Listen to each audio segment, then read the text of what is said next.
How important is Brian Butler's testimony for the special counsel's team building a case against Trump and his co-defendants? And was there any significance in what you heard him say just then?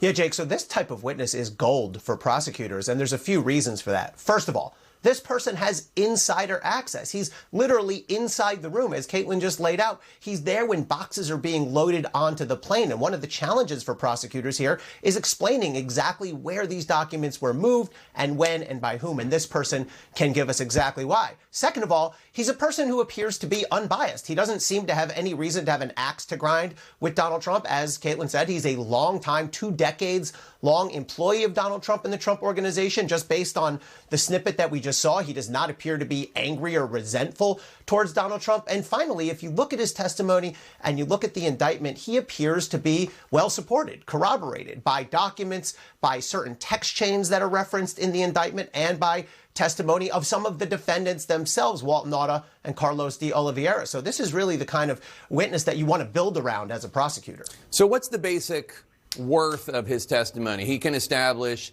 the boxes came in, he was not told that they were valuable, had, important state secrets in them, and he just treated them like anything else, and they were stored in common areas and not stored with any potential security?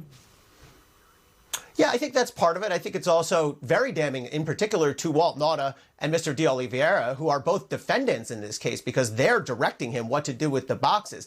And if you look at the indictment, Jake, this guy, Mr. Butler, who's referenced in the indictment as Employee 5, he's in the middle of other things, too. He's a witness, primarily. But, for example, when it comes time to try to check out the surveillance video, remember part of this case is that at one point Trump and the other defendants were trying to figure out, what do we have on the surveillance video? Can we delete it? He overhears, and he's part of conversations about that as well. So I think he's a multifaceted witness for prosecutors. And Butler